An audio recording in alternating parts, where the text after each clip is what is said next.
नाही, आता गटनोंदणी होतेच आहे.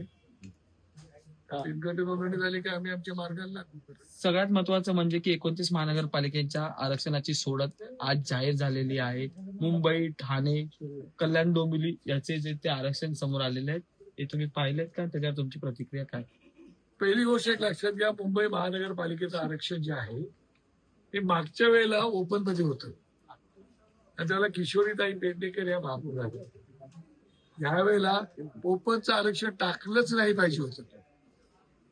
यावेळेला ओबीसी किंवा एसटीचं आरक्षण टाकलं पाहिजे होतं. तुम्ही जो नियम दाखवताय आम्हाला की 3 ओबीसीचे पाहिजे होते म्हणून, तो जर नियम तुमचा दाखवत असेल तर तुम्ही एसटीचे पाहिजे म्हणून एसटीचे 3चा नियम तुम्ही दाखवताय, तर मुळात आरक्षण तुम्ही 2चं टाकलं. आता 2चं टाकलं तर 3चा नियम लागूच होत नाही, पण तुम्ही 3चं आरक्षण टाकलं पाहिजे होतं.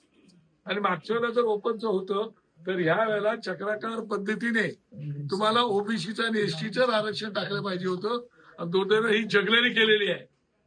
तुमच्याकडं एसटीचा उमेदवार नसल्यामुळे केलेली जगलरी आहे आणि ती जगलरी ही लोकांच्या लक्षात आणून देणं नियमाप्रमाणे हे आमचं कर्तव्य आहे. म्हणून लोकांची किती फसवणूक करणार, कारण तुमच्याकडे एसटीचा उमेदवार नाही.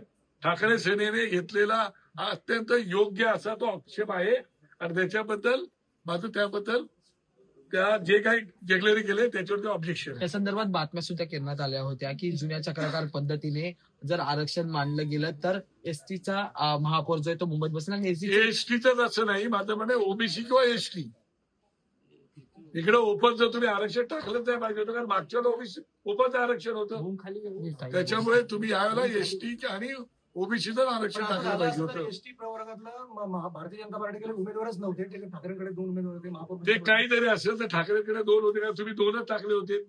नियमाप्रमाणे 3 टाकले पाहिजे. तुम्ही नियमावरती बोट ठेवताय, मग त्याप्रमाणे तुम्ही 3 एसटीचे आरक्षण टाकले पाहिजे. मुंबईत 2च जर टाकले होते तर 2 निवडून, आता ठाकरे सेनेच्या नशिबाने त्यांचे 2 निवडून आले. तर तुम्ही एसटीचं ऑपरेशन आरक्षण टाकलं पाहिजे होतं, ओबीसी टाकलं पाहिजे होतं. ओपनचं रोटेशन चक्राकार पद्धतीने टाकण्याची आवश्यकताच नव्हती. मनसे वेगळ्या पद्धतीने आक्षेप घेणार आहे. नाही, येतं आता शेवटी ऑब्जेक्शन घ्यायलाच लागेल. ठाकरे सेन तो ऑब्जेक्शन घेतलेलाच आहे. तो ऑब्जेक्शन काय चुकीचं असं माझं काय मला वाटत नाही. परंतु ही सगळी जी सोडत पद्धती होती ही सेट होती का ही सगळी? मी तेच म्हणतो ना, जगलर पद्धतीचीच आहे ना. तुमच्याकडे एसटीचं ऑब्जेक्शन उमेदवार आहे म्हणून तुम्ही 3चा नियम दाखवता आणि तुम्ही परत ओपनचाच घेतलंय. धन्यवाद साहेब. सगळ्या निवडणुका आरक्षण सोडत सेट काय पुढे काय नाही, आता पाहू ना. आता लॉटरी पडलेली आहे. आम्ही इथे आहोत, पक्षप्रमुख मुंबईत आहेत.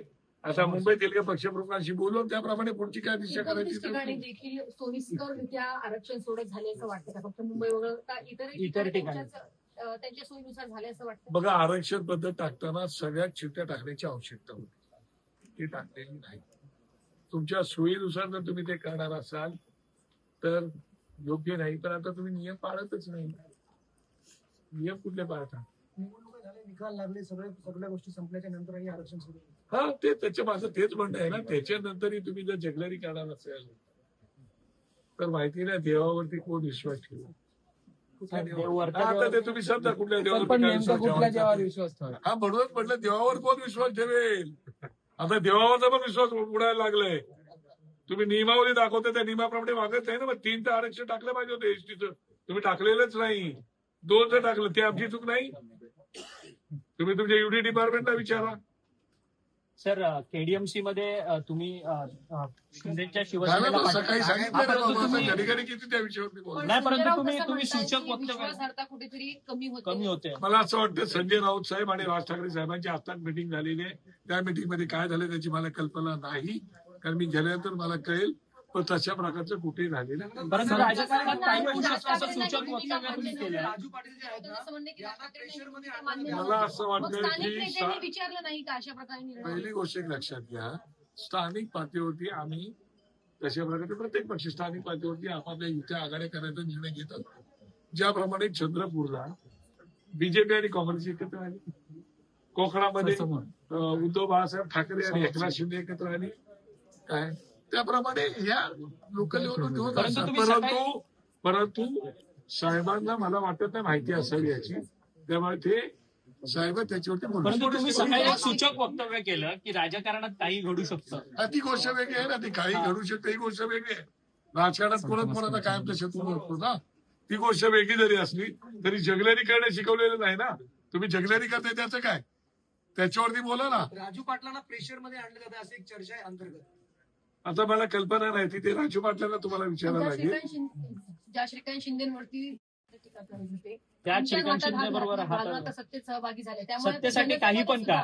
पण तुम्ही पण म्हणजे जो आतापर्यंत प्रश्न उपस्थित केला जात होता की राजकीय नेते सत्तेसाठी कोणत्याही कोणत्याही पक्षामध्ये जातात पक्षामध्ये. आणि सहभागी होतात, त्यात मला कोणत्याही असं वाटतं पक्षाचा मी नियम माझा लागतो का? प्रिन्सिपल खूप पाळलेला माणूस आहे, परंतु कधी कधी पक्षामध्ये काही निर्णय घ्यावे लागतात. ते समजा आपण मनापासून घेतो, काही गोष्टी नाईलाजाने घेतो, त्या सगळ्या घटना घडत असतात. त्याच्यामुळे तशा प्रकारच्या घटना काय घडल्या त्याची जोपर्यंत राजू पाटील आम्हाला भेटत नाही तोपर्यंत त्या विषयावरती मी बोलू शकतो. वेळ आली तर मुंबईमध्ये पण अशा प्रकारे वेळ आली तर मुंबईमध्ये पण अशा प्रकारे होऊ शकतं का, शक्यता आहे का? नाही, विषय असा आहे, मुंबईमध्ये आता काय करायचं काय नाही करायचं ते पक्षाचे प्रमुख पण ठरवतात. खंत ही गोष्ट की नाही, मला असं वाटतं की कसं आहे की पक्षप्रमुख म्हणजे राजू पाटलांनी तिथं निर्णय जर एखादा घेतला असेल तर तो निर्णय त्यांनी काय समजून घेतलाय त्याची माहिती आम्हाला घ्यावी लागेल. परंतु पक्षश्रेष्ठींना त्यांनी विश्वासात घेतलं नाही का? नाही, मला कल्पना नाही त्याची ना, ते पक्षश्रेष्ठीत उत्तर देऊ शकतात. कारण असं आहे की संजय राऊत थेट दावा करतात की राजकारणाला हे सगळं माहितीच नाही. पण मी तेच म्हणतो ना, माहित नसावं ते तर तुम्हाला सांगतो. तुम्ही म्हणालात की काही निर्णय मनापासून घ्यावे लागतात, काही निर्णय मनाच्या विरोधात ते जाऊन घ्यावे लागतात. केडीएमसीचा निर्णय मनापासून आहे की मनाच्या विरोधात आहे? माहितीच नाही ना, राजू पाटील त्यांच्यावर कळेल त्यांच्या मनापासून आहे का त्यांच्या नाही. तुमच्या मानसिकतेचं काय? माझी मानसिकता एकदम स्ट्रेट माणूस आहे. वाटतंय का पण? हो, पण तुम्ही म्हणाल माझं वैयक्तिक मत नसतं, पक्षामध्ये वैयक्तिक मताला महत्व नसतं. नियमानुसार चालणारा माणूस आहे असं तुम्ही म्हणालात. हो. हा निर्णय तुमच्या व्यक्तिगत दृष्टिकोनातून कशा पद्धतीचा आहे? हा मनाच्या सोबत आहे, योग्य आहे, अयोग्य आहे, वैयक्तिक धारणा तरी काय आहे?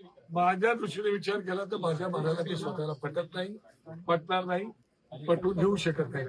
माझा स्ट्रेट स्वभाव असताना मी स्ट्रेट बोलतो. मला काही गोष्टी आवडत नाही त्याही मी तोंडावर स्पष्ट बोलतो.